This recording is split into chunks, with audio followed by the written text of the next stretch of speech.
জ্বালানি নিয়ে অসন্তোষ দুর্ভোগ বাড়ছে। এই ফিলিং স্টেশনে ঘন্টার পর ঘন্টা দীর্ঘ লাইনে দাঁড়িয়ে তেল নিতে হচ্ছে গ্রাহকদের। পরিবার থেকে যুক্ত আছেন সহকর্মী ফেরদৌস রহমান, বিস্তারিত জানবো। ফেরদৌস, জানাবেন বর্তমানের চিত্র কেমন দেখছেন আর গ্রাহকরা তেল পাচ্ছেন কিনা? উজ্জ্বল, আমি পরিবাগের ফিলিং স্টেশনে রয়েছি। দুপুরের পর থেকে গ্রাহকদের সংখ্যা বাড়তে শুরু করেছে। অর্থাৎ আমি যদি বলে রাখতে চাই আপনাকে যে সকালের দিকে ফিলিং স্টেশনগুলোতে তেল সরবরাহ বন্ধ ছিল। দুপুরের পর থেকে চালু হয়েছে। তো এর ফলে যে দীর্ঘ লাইন তৈরি হয়েছিল ফিলিং স্টেশনগুলোতে, সেটি কিন্তু দেখা যাচ্ছে। এবং আমি যদি আপনাকে আরেকটি বিষয় বলে রাখতে চাই যে আমি সকাল 6টার পর থেকে বিভিন্ন ফিলিং স্টেশনগুলো ঘুরে দেখেছি।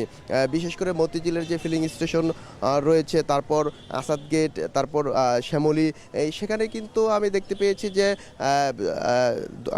তারা যেমনটি আমাকে বলেছিল যে রাত 1টা থেকে সকাল পর্যন্ত তেল সরবরাহ বন্ধ থাকায় গ্রাহকদের তীব্র যে দীর্ঘ একটি লাইনের সৃষ্টি হয় এবং তারা কিন্তু ভোগান্তির কথা আমাদেরকে বলেছেন। এবং আমি আরেকটি বিষয় জানিয়ে রাখতে চাই, তারপরে আমি গিয়েছিলাম দুপুরে ঠিক আগ মুহূর্তে তেজগাঁয়ে, তারপর সেনাবাহিনী কর্তৃক পরিচালিত যে ফিলিং স্টেশনগুলো রয়েছে, অর্থাৎ ট্রাস্টের যে ফিলিং স্টেশনটি রয়েছে, সেখানে তেল সরবরাহ থাকলেও অন্যান্য রাজধানীর যে ফিলিং স্টেশনগুলো ছিল সেগুলোতে তেল সরবরাহ দুপুর পর্যন্ত বন্ধ ছিল। তারপরে দেখতে পেয়েছি যে ডিপো থেকে তেল নিয়ে এসে তারা গ্রাহকদের সরবরাহ করা শুরু করেছেন। ঠিক এই পরিবাগের যে চিত্রটি এখন দেখা যাচ্ছে, সেখানে দেখতে পাচ্ছি যে সকালের দিকে এটি তেল সরবরাহ বন্ধ রাখলেও দুপুরের পর থেকে গ্রাহকদের যে দীর্ঘ লাইন সেটি কিছুটা কমতে শুরু করেছে। এবং আমরা জানি যে জটলা বাঁধতেও শুরু করেছে, লম্বা সারি শাহবাগ পর্যন্ত গিয়ে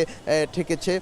এবং আমরা গ্রাহকদের সঙ্গে কথা বলেছি, তারা যেমনটি আমাদেরকে জানিয়েছেন যে আসলে তাদের চাহিদা মতো যে ফিলিং স্টেশনগুলো রয়েছে সেগুলো পর্যাপ্ত পরিমাণ তেল তাদের দিতে পারছে না।